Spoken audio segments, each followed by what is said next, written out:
Pilipinas, pagkain man o pagyaman, biyahe man kung saan-saan, kahit pa sino pa iyong angkan. What's up, Pilipinas? What's up, Pilipinas? Halina at libutin ang ating mundo. What's up, Pilipinas? Aming ibibigay ang inyong gusto. What's up, Pilipinas? Ang show na ito ay para lang sa inyo. What's up, Pilipinas? Tutok na. So what's up, Pilipinas? Subukin ang mundo, kainin ang gusto. Alam niyo, tamang daan kung paano ka masanso. Kasama ang buong tropa ng What's up, Pilipinas. Aming ibibigay sa mata at ibabadanas ang saya ng What's up, Pilipinas. Tutok na. So what's up, Pilipinas?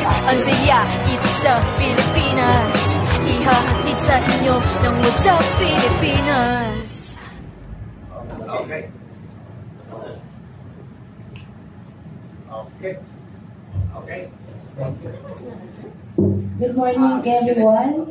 We're about to start. Matt, please roll it.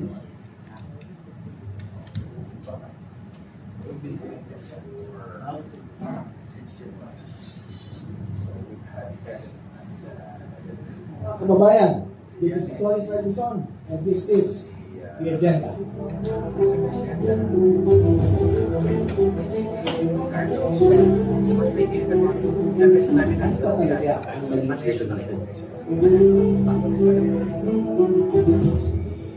Implement contractualization here is really absurd and ridiculous. This is Tony Ferguson. This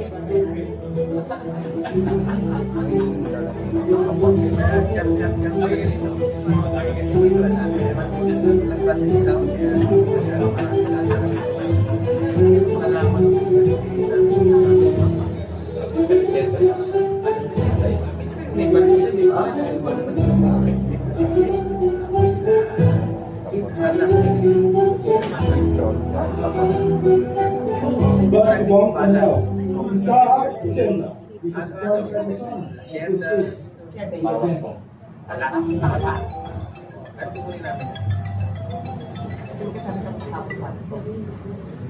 It's 10:04. Good morning, everyone. Welcome to another episode of The Agenda at Club Filipino, brought to you by Everything for Good Consulting Incorporated in cooperation with Impact Publishing. For today's episode, we have a very interesting topic. And given our battery of resource persons today, it will be highly intellectual and perhaps enlightening to all of our viewers. Ano po ba talaga itong ICC? Ano po ba talaga itong nangyayari ngayon sa ating bansa given that there are some developments, so to speak, and there are some pronouncements from government and from those supposed respondents in an ongoing investigation before the International Criminal Court of Justice. To my right is a known advocate, professor, and convener of Isang Bayan, Attorney Howie Calleja. Good morning, sir. Good morning. Good morning, sir. Morning, boss. And of course, to my left, a human rights advocate, a member and a member of the National Union for People's Lawyers, Attorney Christy Conti. Okay. So, without further ado, I think we need to understand really for our viewers, ano po ba talaga ang investigasyon at ang powers ng ICC? Anyone please? Go ahead, sir. Siguro, simulan ko na lang yung palagi nating naririnig. Sabi ko nga, ang misnomer na sinasabi palagi, ang ICC ay hindi na tayo kasama o hindi na tayo hawak ng ICC. Unang-una nilang sinasabi dahil bukod sa dati tayong kasali sa ICC, tinanggal na tayo noong panahon ni Presidente Duterte. So, wala na tayong hawak dyan. Ngayon, linawin ko lang on that point, number one, nagsabi na po yung ating Korte Suprema na anything up to 2019, kailan ba nawala? 2019, ano? 2019, tayo ay over or tayo ay dapat sumunod sa ating treaty obligations sa ICC. So, yun po ay ruling po ng ating Korte Suprema. So, kung sasabihin nila, at I think yung investigasyon na nangyayari ngayon, within that 2019 period. So, lahat po yan ay hawak ng ICC. Pangalawang issue sinasabi nila, gumagana naman ang ating justice system. Sabi nga nila, may nakulong na 3 pulis dahil sa EJK nung panahon ni Duterte. Sabi nila, yan preba ng EJK, no? Kung titignan natin yung ICC, papaliwanag pa yan ni Atty. Conti mamaya, hindi lang naman dahil wala tayong justice system o dahil hindi gumagana, pero nandun din po sa charter ng ICC, yung sinasabi nilang inability or incapable of giving justice, no? O yung paglabas ng justice. Ang tanong ko, yung isang nangyari yon, isang EJK na yon, ang sabi 6,000 yung EJK victims, or meron pa nga sinasabi 20,000 yung EJK victims, yun ba ay sapat? Diba? 1 out of 20,000, does that prove na meron tayong hustisya sa mga EJK victims, etc. So, I think that goes in a nutshell, no? The ICC can come in, the ICC can enforce or can investigate, and hopefully, kung sino man yung mga liable, punta natin sa rule of law at mabigyan ng hustisya yung mga EJK victims. Siguro, itanong ko na straight kay Atty. Chrissy, sinabihan ni Atty. Howie, pwede naman nandito ang ICC, pwede pa rin patuloy, natutuloy po ba? Is there any ongoing efforts on the part of ICC that you know of and willing to share? Yes, tuloy-tuloy po ang investigasyon ng ICC simula nung pinal na pinagpasyahan. Yung appeals chamber ng ICC, kinonsidera yung request ng Pilipinas na i-defer o ipagpaliban muna yung investigation. Noong January last year, sabi hindi, tuloy na natin talaga to. The final decision came in July 2023. Sabi na, walang makakapigil pag i-investiga kami. Tuloy-tuloy yung investigation nila. Ang problema lang, di natin alam or wala itong time frame. Maski doon sa parang framework nila, sa law nila, wala namang time frame ito dahil sa investigation na hinahanap mo ay hindi quantity, kundi quality of the information, of the evidence. Itanong ko lang sa inyo, ma'am, so sinabi niyo tuloy-tuloy ang investigation despite ang Pilipinas na hindi na member? Kahit hindi member, Paano po nangyayari yun, ma'am? meron kayong residual obligation. So, magiging na ni Atty. Howie, totoo, natapos tayo ng March 2019. Pero itong example, dati tayong member, naging bahagi tayo. FIBA, basketball. Habang naglalaro, habang may laro, may Filipino player, meron tayong player na napak ng US, Australia. Sinapak yung Australiano. Galit natin, umalis na tayo ng FIBA, hindi na ako sasali dyan.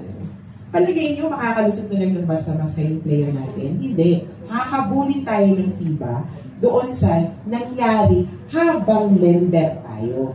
Hindi tayo makakalusot dyan. Kaya, kung ang FIBA ay mag-i-investigate, kahit matapos na pag-alis natin, valid, di ba? Tama lang na mag-investigate sila. Ganyan yung sa ICC.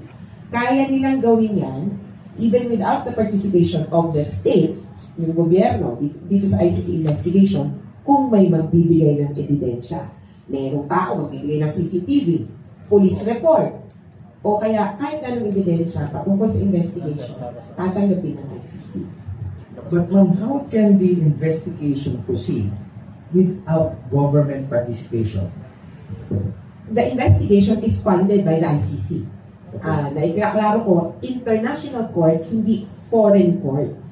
At ako, tingin ko, medyo mayaman-yaman ngayon ng ICC. Nagbibigay regularly ang kanyang mga member states. At maayos yung pagpapatakbo sa kanya. Parang more than 20 years experience na itong ICC sa mga ganitong kalakaran. Kaya yung investigation nila, polished, malinis. Tapos alam nila kung saan nahanapin yung kung aling papel. Kaya ang mahirap pag-disclose at this point sa investigation. Pero ito ang isang malinaw. Masinsin sila sa punto na meron silang listahan ng kung sino lahat ng players. Kung tayo investigador, di ba? Sino ang presidente, vice president, sino mga senador, sinong may alam yan? Ano ang itsura ng PNP? Ano ang itsura ng quote-unquote DDS? As in Davao Death Squad. Hindi lang basta diehard supporter later on. Ito, masinsin sila dahil kailangan may mukha sa bawat pangalan. In other words, ma'am, the investigation is ongoing despite Philippines is no longer a member. But at the same time, ma'am, is it possible that government can say, stop, kung sino man ang tumutulong sa inyo dito, lalo na kunyari, kayo ma'am, hala, hindi kayo pwede, tigilan nyo yan. Pwede po ba yun, ma'am? Hindi. Hindi ko lang karapatan ang Pilipinas para tigilan ng isang investigation, lalo na meron tayong obligasyon na mag-cooperate dito sa investigation. Sinabi yan dun sa isang Supreme Court decision, bagamat mention, nung kinwestiyon yung pagkalas natin sa ICC na Senator Pangilinan. So, Pangilinan versus Cayetano, yung kaso, 2020 yata ito. Ang sabi ng Supreme Court, well, kung anong sinabi ng Rome Statute, yun yung bagas na pinirmahan natin dati. Pirmado yan, ni Ferdinand Marcos, nung senador siya. Yung pagsali natin sa Rome Statute, obliged tayo dun sa terms niya. At ang terms ng Rome Statute, kaya nangyari, kapag kakalas ka, susulat ka. Only after 1 year effective ang pagkalas. 2019 kumagat. Kapag kumalas ka, Article 125, ito yung medyo sabi, kasi alam mo namang, exit na ako, ano ko dito, sasabit ako dito, tapamaan ako. Ang kulatilan nila sa Article 125, if there is any matter that is currently under consideration of the court, continuing yung pag-consider ng word. Yan. Hindi pwedeng goodbye. Goodbye, correct. Tony Howie, given that in one of the podcasts ng ating former President Duterte, sinasabi niya parating, wala na tayo sa ICC, wala na kayong jurisdiction. According to Attorney Chrissy, sinasabi nga niya, well, we still have jurisdiction for those offenses committed prior to our departure from the jurisdiction, from the law of the Rome Statute. Given the political dynamics ngayon, sir, ano pa sa tingin nyo ang in your from your political perspective, how will this play out given yung nangyayari dun sa rift between the Marcoses and the Dutertes? Well, una-una, agree ako doon. Sinabi mo na nga na covered tayo and sinabi na rin ng Supreme Court na we are bound and to cooperate within that period na tayo bound to Rome Statute ng ICC. Pangalawa, nung abogado si Presidente Duterte, wala siyang pinanalo kahit nung fiscal siya. Di ba? Nung presidente siya, sasabihin niyang hindi na tayo covered, baka madagdag to sa talo niya. Kasi mali na naman siya. Pangatlo, kung sasabihin mo yung political situation, nakita natin, hinuli na si Quiboloy, nahuli na si Alice o Wamping, whatever her name is.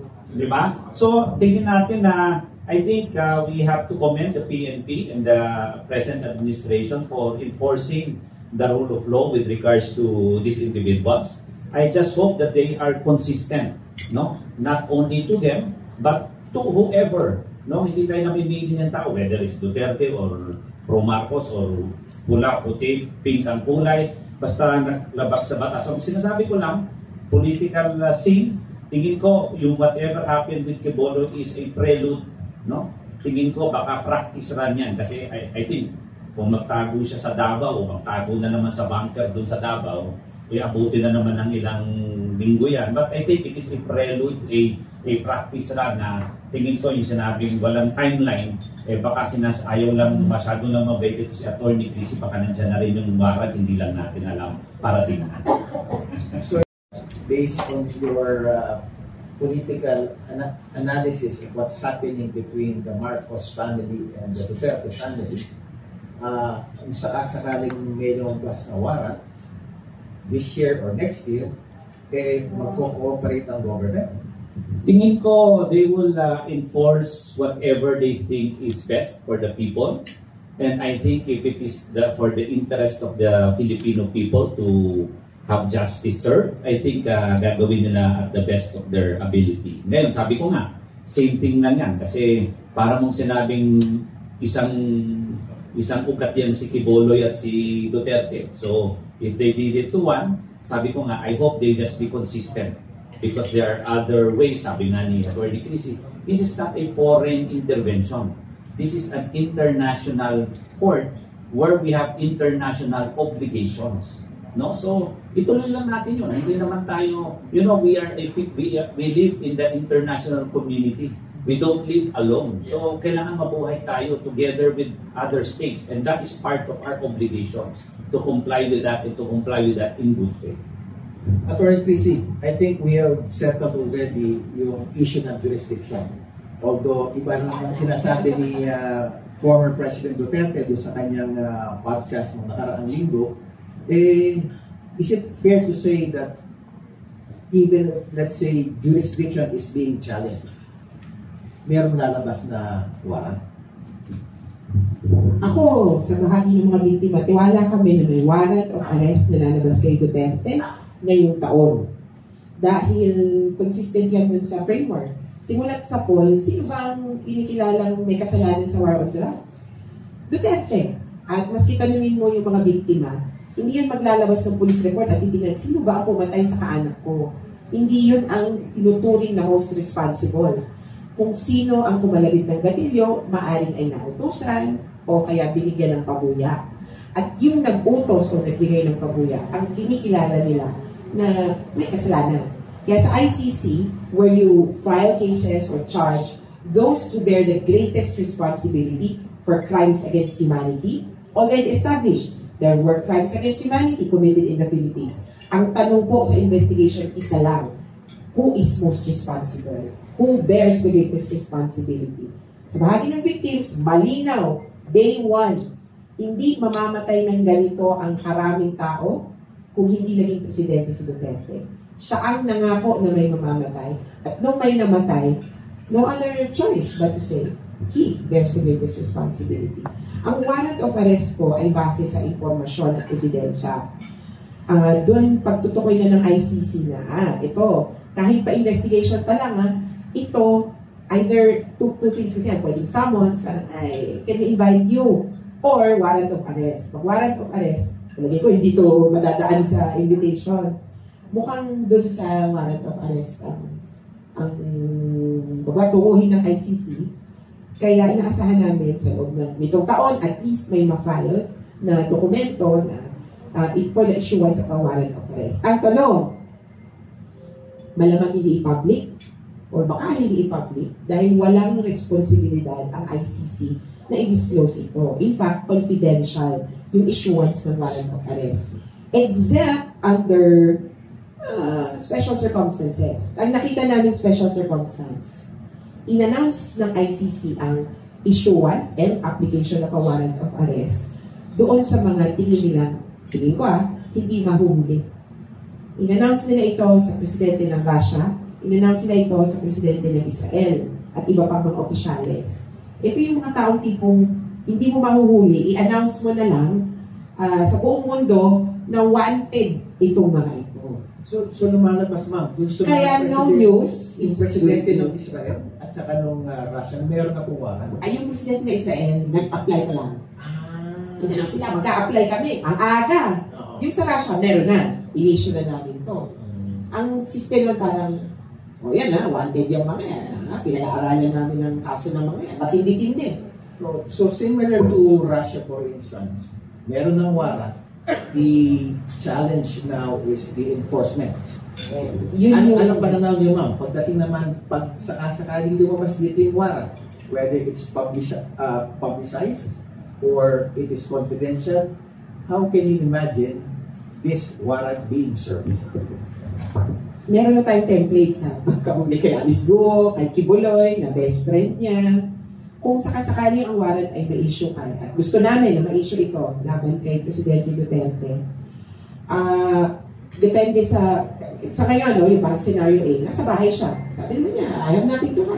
Nasa bahay siya, nasa ilalim ng kulambo niya, kukunin na lang siya ng PNP. He will have to be turned over because essentially, it's an international court. It's the ICC asking for his custody. He will have to be turned over to another national police or Interpol. No? May magbubuo yung team. Maraming ibang paraan, pero ililipat siya ng international custody at dadalhin sa The Hague. Ang isa pang senaryo, senaryo B, naku, hindi pa huhuli ng buhay. Sa kanyang 300 na registered firearms, sa kanyang 2,000 daw na private army, magkakaroon ng bakbakan.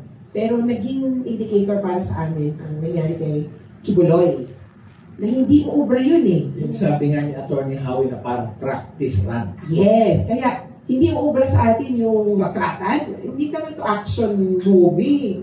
At maraming magrereklamo at maraming magagalit at magkakagulo talaga. Pero ito ang importante, to what extent? Ang nakikita ko, magiging talo si Duterte kapag naglabasan na ng armas. Dahil isa siyang fugante na rightfully hinuhuli ng gobyerno. Kaya kung papalag siya, dehado siya. And also, I think, militarily, dehado siya. Kasi PNP yan. Nabanggit niyo, mama, at ni Attorney Howie kanina, there has to be some kind of police participation. Paano kung walang orders dun sa police? Paano mangyayari po dun sa warrant na in-issue ng ICC? Sa akin, simulan muna natin, no? Bago Duterte, hindi naman, para klaro, hindi naman si Duterte lang ang nakalista. So marami sila diyang nakalista. So merong mga low-ranking PNP, may mga dating government official, may mga present government official. So tingin ko, isipin mo lang ganito lang yan. Kung 10 silang nasa warrant, for example na lang, isang dosena, may mahuli kang isa o dalawa, the issue of jurisdiction is already moved. Kasi nahuli mo na yung isa. Pare-pareho na lang kayo. So it's a matter of, yun nga, meron bang enforcement? So if it is enforced to one, it should be enforced to all. Correct, sir. Pero given that it can be enforced to one, that enforcement will still require police participation. Tama po ba yun, sir? Tama. Kasi still, kailangan ng cooperation, put it this way, kailangan ng coordination with the local authorities. Kasi siyempre, it is an international body. It has no, kumbaga, the only basis or the only foothold they have here is coordinating with the local authorities. So, yun ang proseso. Pero marami namang proseso yan. Nabanggit na nga Interpol, nabanggit na nga yung Committee of Nations. Kasi kailangan, kumbaga, tayo rin naman kailangan natin ng tulong nila So, pag nag-deny tayo, ibig mong sabihin, pag tayo naman ang humingi, i-deny din tayo. So, it's a matter of quid pro quo din yan So, sir, kasi yung PNP, hindi gagalaw kung walang basbas ng DILG. Ang DILG hindi gagalaw pag walang basbas ang Commander-in-Chief natin. Are you saying if walang blessings from our President Bongbong Marcos, lalabas merong foreign police na papasok sa ating bansa? Hindi gano'n. Pero sabi ko nga, it's been coordinated with our local authorities. And sabi nga natin, parang dry run yung kay Kibuloy To me, that is the acid test already, if it can be done. No, I mean, the government can just say, we will just, it's not that we are enforcing anything, but we are just complying with our international obligations. No, it is not, pwede nilang sabihin nyo na, hinayaan lang namin sila, mag-coordinate sila with our police. Hindi na namin pinakailaman kung anong coordination ang ginawa nila. So, pwede naman yun. I mean, that can be, tingin ko, ganun din yung sinabi. Remember, nung kay Kibuloy, sabi ni Presidente. It is a police matter. It is not something that I have anything to do. So, yun din naman ang sinabi. And I think I applaud General Torre for doing it peacefully and doing his job. Nakuha niya si Tugol, whatever happened, and nagawa niyan peacefully, walang dumanak na dugo. So, I think, yun nga, sabi ko, para yung dry run. And hopefully, kung mangyari man ito, sabi ko nga, wala rin namang kumaga injury o harshness na mangyari. And sana it would end up into a peaceful manner. Sure. Sige po, balitan ko naman. Isipin natin yung kay Alice Guo. Ganun ang mangyayari. Si Alice Guo, hinuli ng hinuli ng Indonesian police within hours over sa Philippine police. Ganon ang magiging role, yung role ng Indonesian police, yan ang magiging role ng Filipino police pagdating ng issuance ng warrant kay kung sino man sa Pilipinas. Tama? Hindi lang against President Duterte ang warrant na lalabas na naman. At least 5 other officials are under consideration or are suspects. And this is official from the ICC. Alam mo, nung sinabi mo yan, Attorney Chrissy, nalaman ko ito nang sabihin, pero yung isang senador dyan na mas konti ang buhok sa akin, yun din ang sabi niya hindi na siya alis ng Pilipinas kasi pag alis niya doon, baka kunin siya. Yun yung proseso na sinasabi natin pwedeng kunin from another country. So, isipin nyo na lang kung sino siya. Bato-bato sa langit. Temporarily leaving the case before the ICC, kayo ba, Ma'am Attorney Chrissy, dun sa mga kliyente ninyong victims, is there any pending process that you're doing for seeking justice domestically? Yes, actually, Nasaan na po ba tayo nung stage? Naka-anim kaming kaso na nabuo ang tawag na case building na pwedeng isang pa sa korte dahil kilala mo kung sino ang pumatay at ito ang krimen nila, murder. Sa anim na yun, unfortunately, 3, chuki ka agad. Yung 3, medyo umusan. Yung isa, naka-conviction kami. Noong June, may conviction ng 4 na pulis Caloocan sa pagpatay ng mag-ama sa Caloocan, sa Bagong Barrio. Noong September 2016, ang kasagsagan to ng patayan talaga. Grabe. Noong araw lang yun, parang 3 yung tinuhog na patayan daw ng same team. Yung conviction na yun, unfortunately, would probably be one of the last that that's the best we can do. Hindi naman ibig sabihin na nakaalis si Duterte, nalutas na yung mga kaso. In fact, sa karamihan ng patayan, fighting in tandem, vigilante killing, hindi pa rin natin kilala kung sino gumawa. At importante yun. Bago ka makapagsampa ng kaso, kilala mo kung sino, alam mo kung paano pinatay, at may ebidensya ka. Yan ang hanggang ngayon, kulang pa rin kami. Kaya kung domestic proceedings, noon pa lang sabi namin, nauna talaga kami nagsampa ng kaso dito March 2017, nasa ombudsman kami.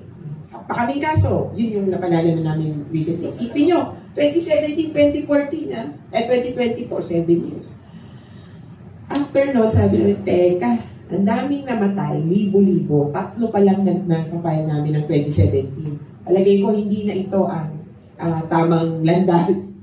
Maghahanap tayo ng iba pa. At yung nakita namin ay ang posibilidad ng International Criminal Court ay makapagbigay ng justisya. Hindi lang sa iilan, kundi sa lahat. Is it safe to say, Ma'am, given that there was a conviction, at least for these 3 individuals who participated in the supposed drug war, sufficient proof to support that there was indeed an EJK which was authored or directed by the main respondents in this ICC case? Ang problema hindi medyo bitin yung justice system natin. Ang pinusuhan yung kumalabit ng gatilyo. Hanggang doon lang yung aabutin ng kaso dahil alam sino ba ang nakabaril dito? I-side light ko yung kay Jemboy. Nangyari pa nga, maraming bumaril kay Jemboy. Nalala nyo, yung bata sa Nabotas na sumakay ng bangka, sumampa. Binaril siya ng maraming pulis. Pero nung nagkaroon ng forensic investigation, sino ang bumaril, kaninong bala yung tumama sa ulo na fatal shot sa isang pulis lang. At siya lang ang nakasuhan at na-convict. Kaya medyo bitin pa ang ating justice system dahil yung mismo na pumatay, yun ang kinikilala. Hindi pa naaangat dun sa level na ni team leader na, hindi isama ng ombudsman eh. Sabi namin dapat kasama kasi pinlano nilang patayin, you have no proof. Ang hirap. Kaya sa ngayon, tanong ko, meron bang kaso si Duterte na hinaharap? Muntik na, yung grave threats. Meron bang kaso, pero meron ba siyang ibang kaso na hinaharap patungkol sa war on drugs? Wala. Meron bang investigasyon? Judicial investigation dito sa kaso niya? Wala. Ang only... In the domestic court. In the domestic court. Just sa Pilipinas. Just to be clear. Pilipinas. Wala. Walang nangangaas. Ang isa lang na mukhang medyo kinaya. Nag-imbita po ang House Committee on Human Rights kay President Duterte na sumama o umupo dun sa investigation and extrajudicial killings. Ito na yung Quadcom na yun na tinatahi. May Pogo, may EJK. So, may invitation sa kanya, standing. Hindi pa rin naman siya sumisipot.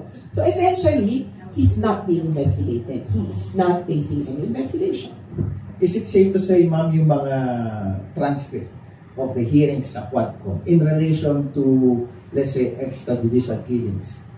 Given meron ng isang former police officer, meron isang prison executive that said many things that can somehow help itong ICC. Sa tingin niyo, ma'am, meron ng kopya ang ICC investigators itong mga to?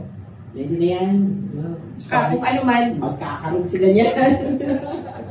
Doon is, yung investigation niya, domestic, no? We have to remember that. Pero ongoing yung ICC o yung international investigation. Kaya nga sinasabi namin, paulit-ulit, na hindi naman proof yung wheels of justice system na meron pang isang conviction. Kasi sabi nga natin may 6,000, depende yan ng PNP records, may 20,000 na yun ang sinasabing undocumented records, paano naman yung hustisya sa kanila? Ang hustisya ay hindi para dun sa isang tao, but para sa lahat.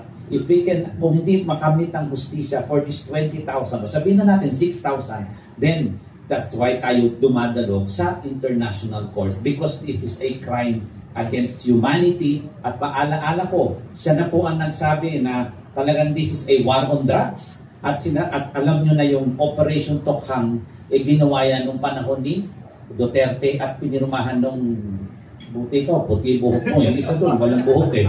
Diba? So hindi ko na ho alam. Bahala na ho kayong magsabi kung sino-sino yung mga yan nakasama pang iba. Pero dahil dyan, nabanggit nyo, ilinaw din natin. Buhukan talaga. Yung, malinaw yun, no? So, ano po ang kaso sa ICC? Crimes against humanity. Ano yung mga kasong napapal sa Pilipinas? Murder, homicide, 8 years, ganyan. Sino ang iniimbestigahan sa labas ng bansa? Yung mga mastermind. Sino ang iniimbestigahan sa loob ng Pilipinas? Yung pulis na bumaril. Mas si DOJ ang sinisilip. Yung mga team-team. Kaya hindi pareho ang kanilang investigasyon. At yun ang sinabi ng ICC. Magtutuloy kami. Kasi walang nangyayaring katulad ng investigation namin dyan sa Pilipinas. Bitin kayo. Kami ang magbubuo ng kwento. For the benefit of our listeners and viewers, ma'am, has there been any previous arrest, conviction ng ICC on crimes against humanity? Kung meron man, pakisabi na lang kung sino-sino sila, nasa na po sila, gaano katagal ng yung proseso, para alam lang natin na it can happen because it has happened before. Marami, hindi ko lang isa-isa, pero halo-halo din kasi yung mga krimen sa ICC. Merong war crimes. At karamihan ng iba, doon nakukonvict. Sa crimes against humanity, merong mga ilan na. Pero ito, ang ICC ngayon ay may hawak parang 6 na nagsiserve ng sentence. Talagang convicted. Sana ako lang. Ito saan? Ang ICC ay wala pong kulungan at wala din silang pulis. Korte lang sila. So sabi nga namin, ang magsuserve ng mga warrant ng ICC ay national police ng mga member state. Sino ang magkukulong kapag convicted na? Yung mga bilibid ng national, ng mga member states. So kung ikaw member ka ng ICC, pwede mong i-volunteer yung kulungan nyo, yung bilibid nyo. Kaya merong nagsiserve ngayon sa Belgium, nag-volunteer din ang The Hague. ang Netherlands. Nag-volunteer din sila, dito kayo sa amin. Hindi ko alam kung sa UK meron, pero parang yan yung mga options. Usually, mga European countries. Sayang, give up natin yung chance na mag-host din tayo ng convicted ng ICC. Sana, dito ka sa Pilipinas.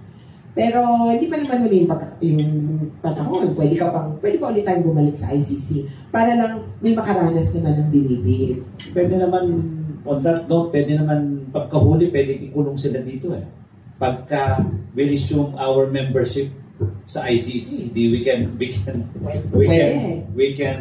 host them here. Pero siguro baka gusto ni Duterte and company, mas masarap daw ang pagkain sa Germany at saka sa The Hague. Baka gusto nila makulong doon.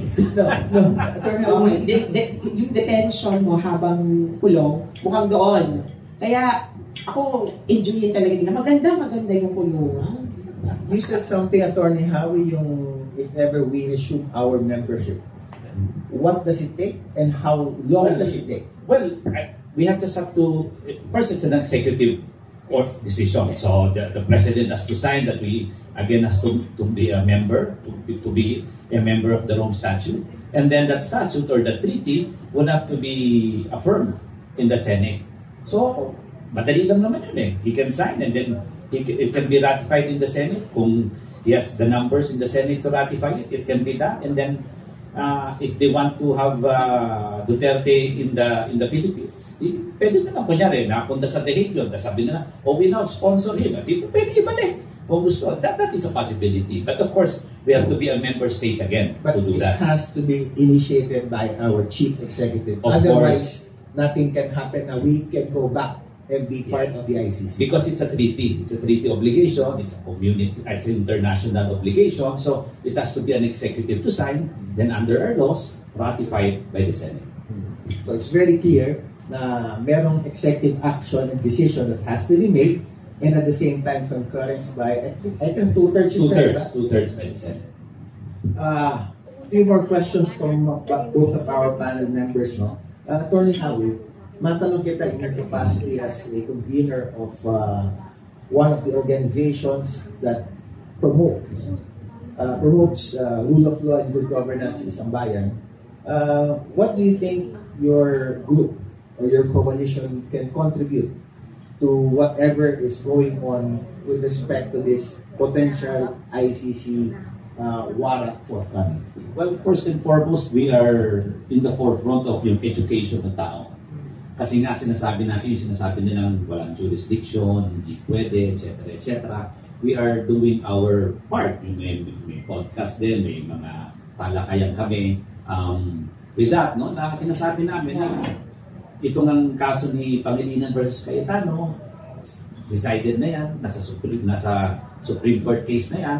Tapos, tuloy-tuloy yung ating dissemination for everybody. And sabi ko nga, whatever sa EC3C kasama ng NUPL, kami naman, I think alam nila na yung opisina rin namin at yung iba namin kasama, kung kailangan nila ng abogado at kailangan nila ng whatever resources, andyan yung isang bayan, andyan din yung opisina namin to help whatever is there. Kasi meron din mga, siyempre hindi na natin masabi na yung detalye, pero meron mga ibang witness na tumulong din kami. Alam ni Chris yan, nandoon na sa The Hague. No? Hindi ko lang sasabihin yung detalye, pero in one way or the other, nakatulong din kami para matupad na nandun sila, para nga makuha yung kanilang mga testimony at makatulong sa investigasyon.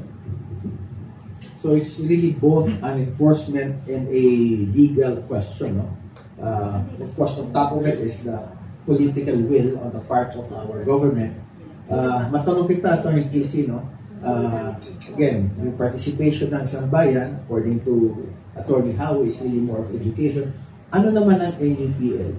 What do you think the members of NUPL can do given the challenges that I'm sure you have anticipated already itong pagdating ng warrant?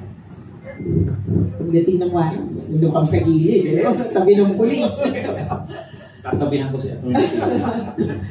Ito pong NUPL, nagbuo naman talaga kami ng legal team na mag-focus dito o kaya tututok talaga dito sa ICC. In fact, ang legal team po namin ay meron na sa Iloilo, meron sa Cebu, meron sa Mindanao.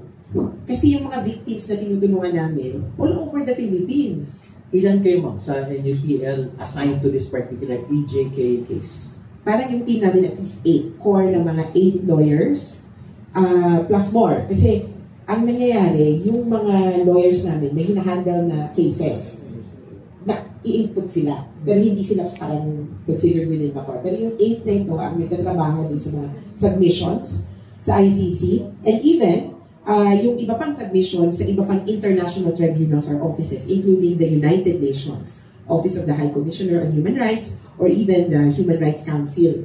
Tinutulungan namin ang isang organisasyon, ang pangalan, Rise Up for Life and for Rights. At grabe yung dedikasyon ng mga nanay. Konti na nga lang yung role namin kasi isipin mo yun, abogado, ikaw pa yung magkukonsole dun sa biktima na magsa-psychological assessment.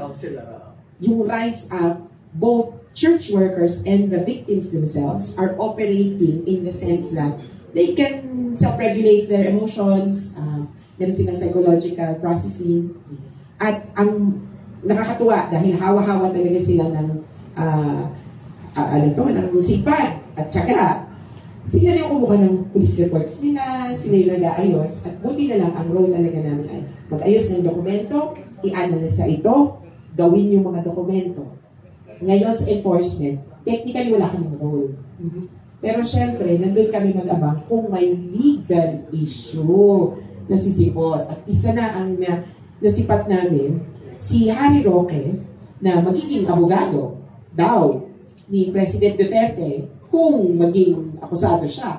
Actually, dito na nga ako mismo kasi technically wala pang warrant. Technically, hindi pa siya named, hindi pa akusado. Pero si Duterte na nagsasabi, inintay ko yung ICC, naghahanda ako ng defense. Kaya ako, sige, maniniwala ako sa iyo. Ikaw ay akusado. Kasi aminado ka na. Pero anyway, kinuha na daw niya ng abogado, si Harry Roque. At sabi niya, questionin niya sa Supreme Court yung warrant of arrest kung dadating man ito. Kaya yun yung nakikita kong papel ng mga abogado.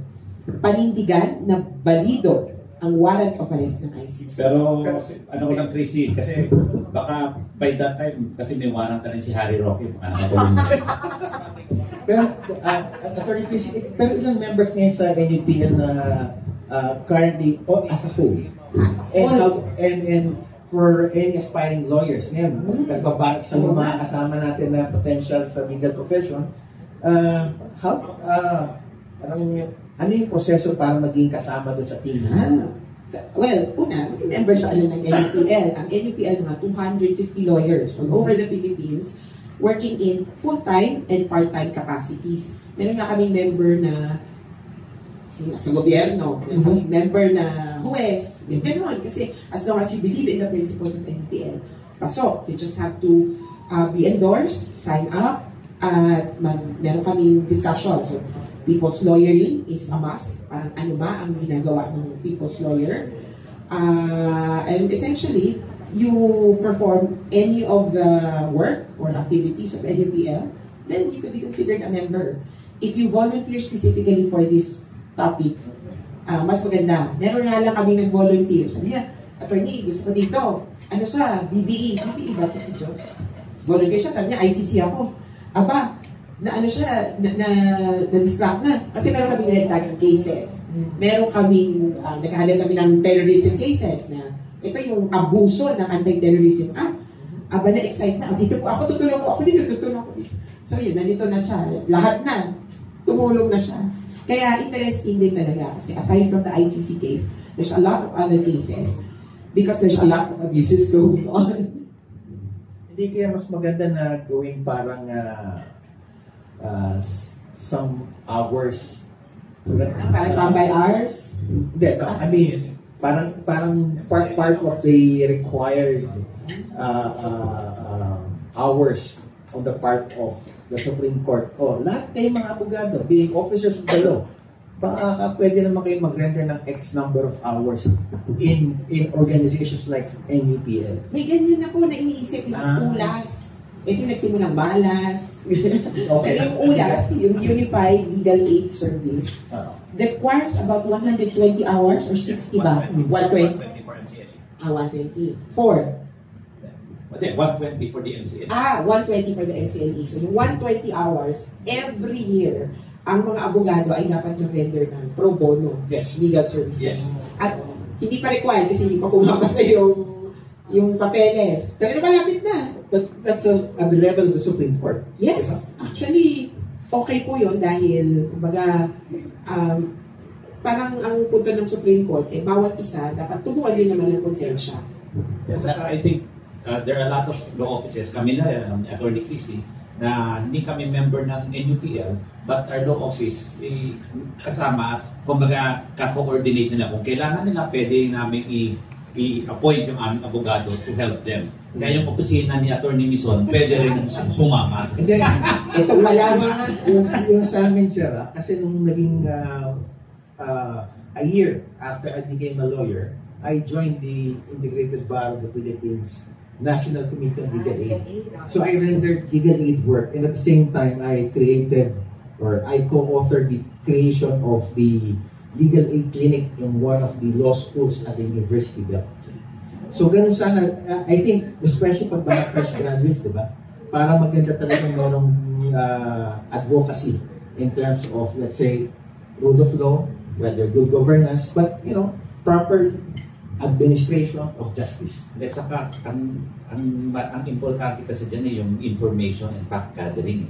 At hindi ka naman kailangan abogado, kahit na, at sabi mo, estudyante, kahit na intern, kahit na legal aid, kailangan maraming facts na mahalungkay o makuha. Okay. Alam nyo, na-realize ko lang, hindi lang tumutulong, kumbaga, importante yung abogado, true. Pero, sabi ko na, may taxi driver na naglista ng mga naging biktima ng EJ King. Ano na siya? Kasi nakikinig siya lagi sa radyo. Handwritten list ng mga namatay, 6,000 pangalan sinabit niya sa amin. Yung ganong klaseng trabaho at ganong klaseng input, appreciated. Maski hindi abogado, maaari po magbigay ng informasyon o tumulong dito sa advokasya o sa trabaho dito. I think that story is worth to be shared. Basta Pilipino na may pagmamahal sa kapwa Pilipino. Thank you. Thank you, Attorney Chrissy. Thank you, Attorney Howie. Let's open the floor for questions. Ma'am, unahin ko muna yun siya. Go ahead, your organization, and address the question to whoever you want. Magandang umaga po, Mr. Chok Velasquez na Elisate Broadcasting, ako ang Executive Director. Ang fast forward po tayo sa pinag-uusapan po natin. Just in case na magkaroon po ng conviction, ang curiosity ko po ng dalawang bagay. Una, ito pong mga biktima na sinasabi natin, biktima ng EJK, quote-unquote, ay will they be compensated? At ito ba ay magagaling sa kaban ng bayan ng Pilipinas o sa ICC? So that's one. Pangalawa, what will happen to former President Duterte? Yung bang kanyang mga na-enjoy ngayon bilang presidente, past president, ay matatanggal ba yun o mananatili pa rin? So, anong nakikita po natin na mangyayari sa future na yun? Well, first, kung sabihin natin kung may enjoy niya, wala naman siyang immunity dito sa ICC. That's why nga may warrant, hindi na question yung immunity. It's a question of enforcing, no? So, klaro yan, pwede siyang kunin at pwede siyang indict, pwede siyang kasuhan doon.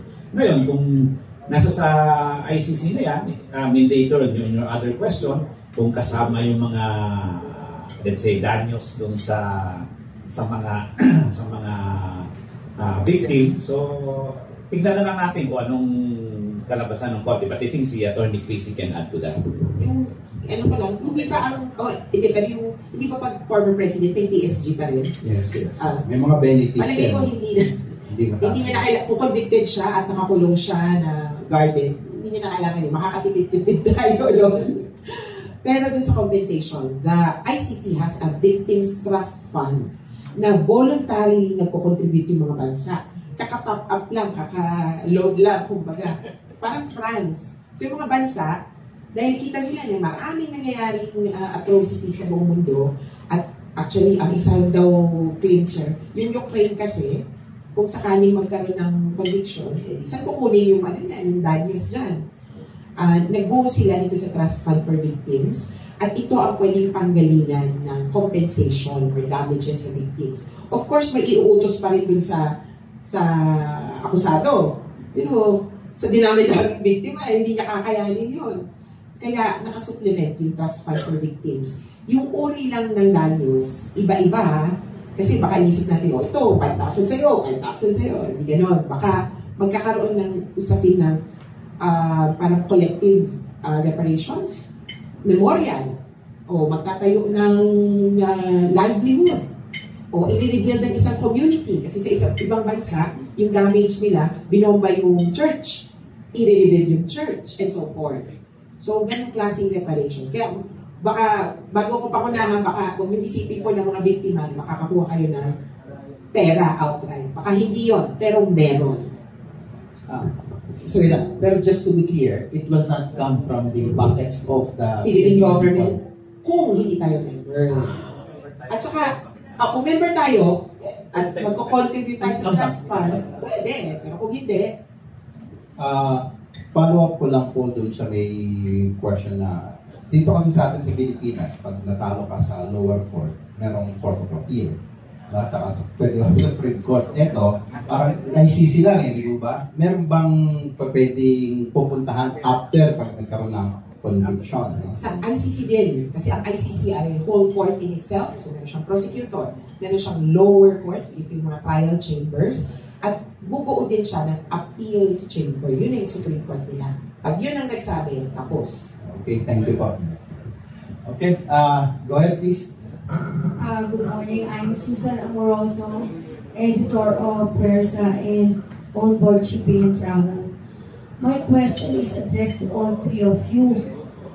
Kasi sa tingin ko, why si Putin and Benjamin Netanyahu were publicly denounced by ICC as wanted or meron silang arrest warrant.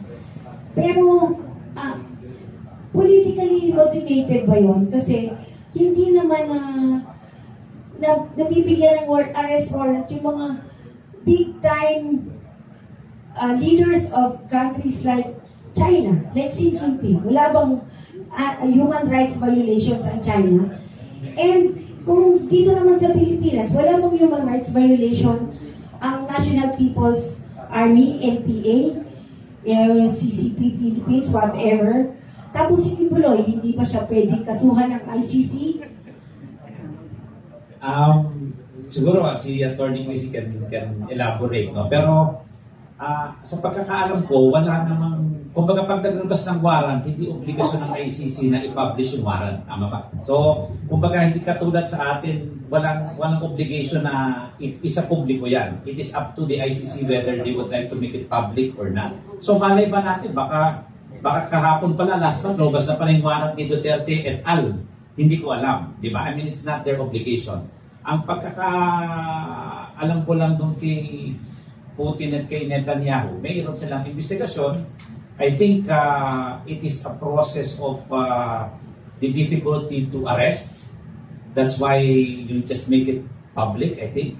And then, kay Xi Jinping at doon sa iba, I don't recall any case complaint against them. So, kay Kibuloy is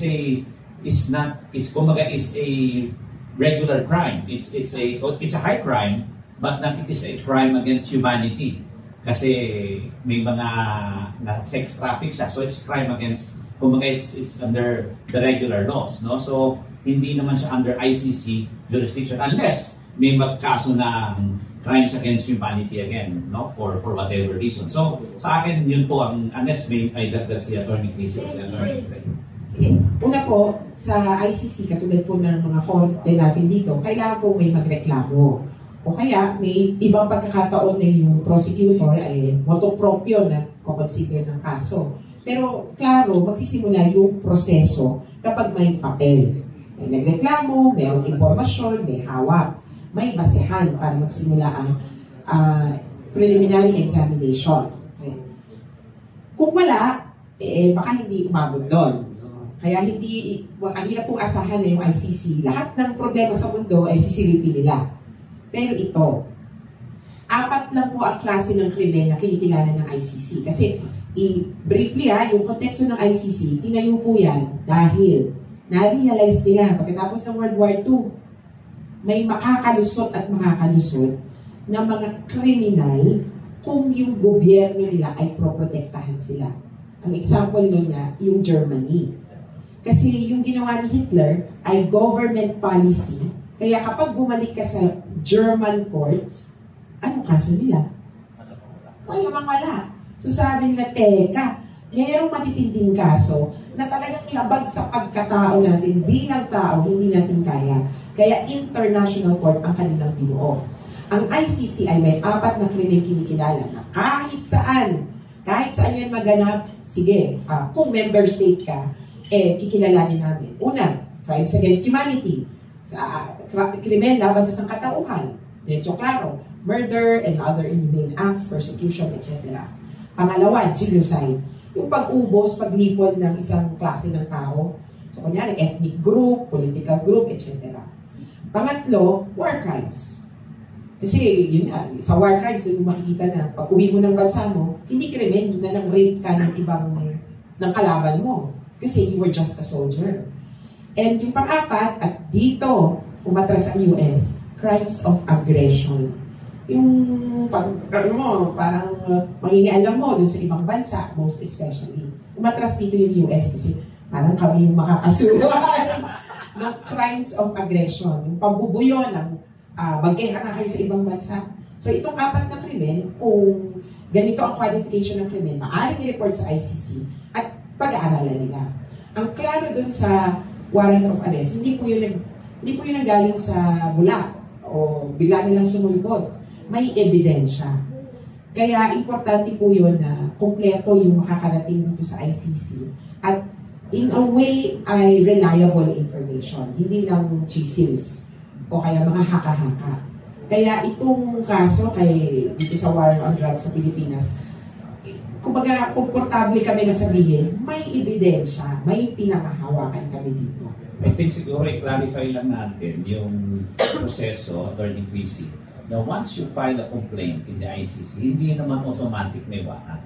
Yes. Meron silang, yun nga sinasabi kanina, Attorney Chrissy, preliminary examination. Yung preliminary examination, yun yung paraan na paglukom ng ebidensya, pagtingin, pag-interview ng mga testigo, at kung sa tingin nila merong basihan, doon pa lang sila lalabas ng warrant. Kung sa tingin nila wala namang basihan, pwede nilang isang tabi ito at i-dismiss. So, sa tingin nila, kung lalabas yung warrant, sa tingin nila, meron na rin talagang high probability na itong mga kinumplain talagang nangyari at nangyayari.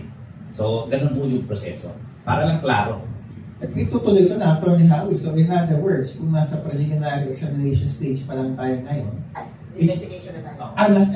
Nasa investigation na pala tayo. Examination, are there crimes?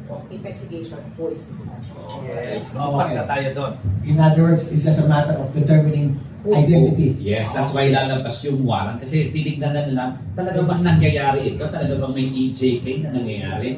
Sino ba ang mga responsible dito? So, napunta tayo sa level. Kasi kung sa tingin na sa examination nila, wala naman pala EJK, hindi naman pala nangyayari yan. Kaya nasusolusyon na naman pala ng ating judicial system. Hindi sila aabot sa isang level. Pero na-establish nga nila yan, nandito na po tayo sa investigation level kung sino-sino ang mga responsible sa nangyaring ito. Nice.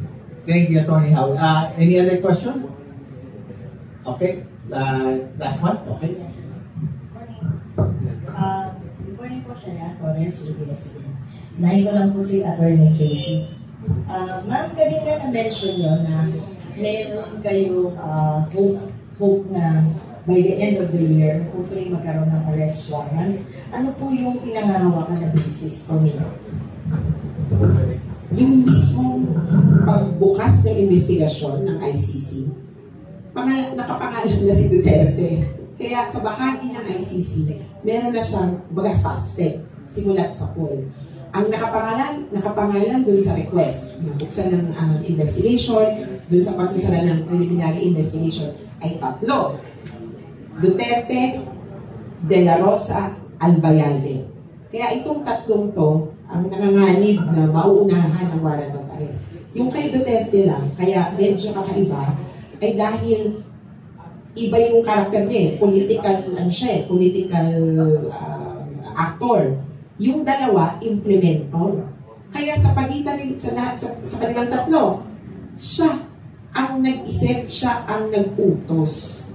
Kaya sa tinakbo ng dalawang taon na halos yung formal investigation, tuloy-tuloy na tayo.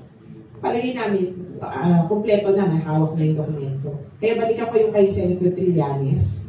Kahit paano maniniwala ka no? Naging guest namin siya, sinasabi niya, within the year. Last May pa, sinasabi niya Senator Trillanes.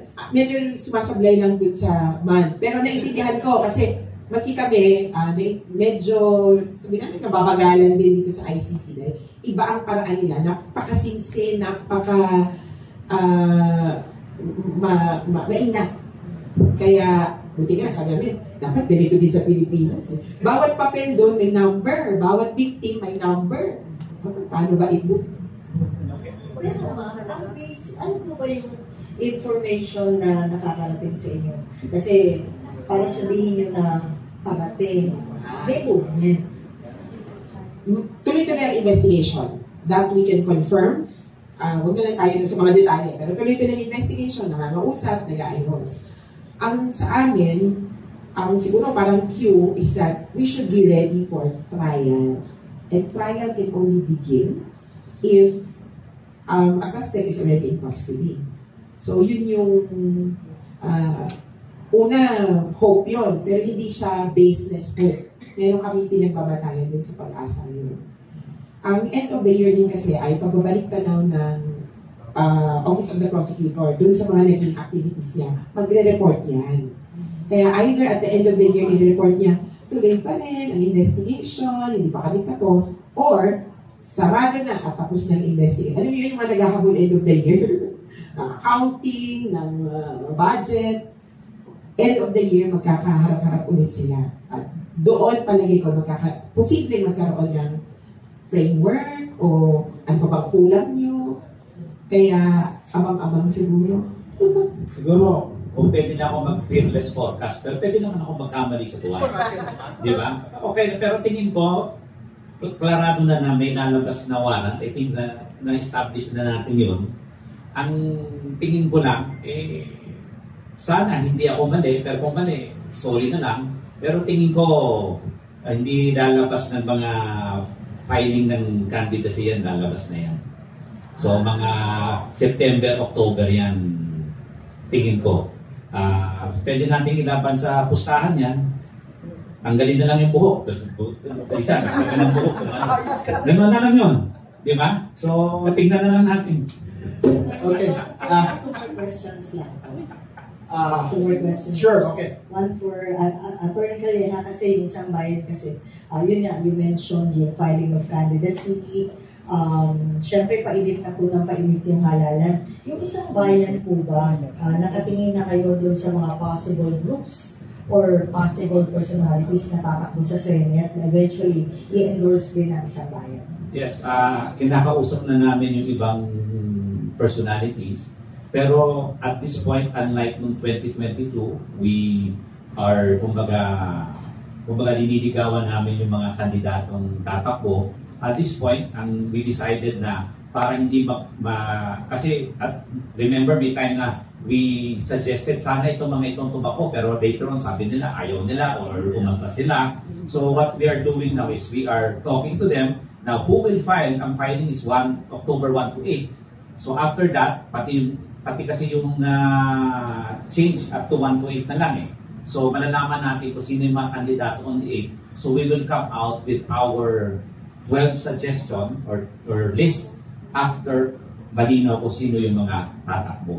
At this point, we are making our talks pero we will come out our list after malinaw na kung sino yung mga tatakbo. At para klaro lang, ang isang bayan tuloy-tuloy ang ating laban. Number 1, kung maalala nyo, kami yung nagkaso dun sa confidential funds against the Vice President. At ngayon, dinalabanan din natin yung PhilHealth issue. We wrote the Secretary of Finance to hopefully stop it, but kung hindi niya mahintong ito, I think we are, kumbaga naghahanda kami ng isa pang kaso to stop this PhilHealth transfer. Sir, last question. To you, Attorney Wilson, sir, being the former BI commissioner, kasi di ba, for a number of times, nagkakaroon, last week pa to sir, kaya nag-iwasan mo. Kasi sir, for a number of times, nagkakaroon po talaga ng change in leadership doon sa BI. Laging in hot water yung chairman, yung commissioner. And then the last, yung latest na casualty na po si Commissioner Tansico. So, in reality ba sir, what should the public understand? How difficult really it is to, yun nga, ang usual explanation kasi, yung guarding the ports, the boundaries, etc., etc. Pero how difficult it is to not just guard the ports, but to also discipline, you know, the airing, immigration officials, mga loopholes po ba sir, pagdating sa mga ganitong klaseng issue? It takes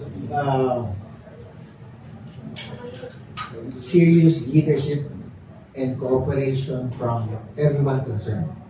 Yung border security and border management should not be given to just one agency. Ang sinasabi ko noon pa, kapag umabot na sa border, yung dapat hindi makalabas at dapat hindi makapasok, it's already beyond the Bureau's lookout. Kumbaga, kami yung last defense, pero sana man lang, hindi na umabot yung mga ganong klaseng tao doon sa border natin. So yung mga ganitong pangyayari, yes, we can fault some members of the Bureau of Immigration, but at the same time, in the first place, wala sila doon sa border. So there were some people who helped these bad people to manage to be in the border. So whether it's other law enforcement agencies, sana naman lang doon dapat mag-curtail kagad yung mga ganong klaseng incidents. So I've been saying this many times before I left the Bureau, na magkaroon tayo ng interagency, either task force or a sole department of border security and management in such a way, yung elements ng police, ng Coast Guard, ng NBI, that deal with border security emerged into one department, similar to what happened in the US. Nagkaroon ng Homeland Security. So, hindi ko alam kung ano nangyari na doon. Dati, napag-usapan na namin yung together with the Bureau of Customs and Coast Guard, pero mukhang hindi pa napapansin masyado. But I think it's high time to revisit yung ganong klaseng proposal. Thank you, ma'am. So, alam mo na yung magaling na BI. Dapat ang tanong mo kung tatanggapin niya kung siya yung ilagay. Anyway, kasi wala pa yung recommendation. Pero, okay. We're actually out of time, but given this interesting topic, I will do something different in a way that perhaps I can ask ladies first. Attorney Howie, si Attorney Chrissy for some closing remarks. Kahit mga less than 1 minute, and the closing remarks will be addressed to the Filipino people and at the same time to our Chief Executive. Ano po ba yung pwede niyong panawagan? Go ahead, ma'am. Para po sa mga biktima, ang importante po sa amin at maski sa mga abogado nila ay truth, katotohanan at accountability pananagutan. Yun lang naman simple. Sa truth, alam natin, magkaroon ng investigasyon, kumanta na mga dapat kumanta.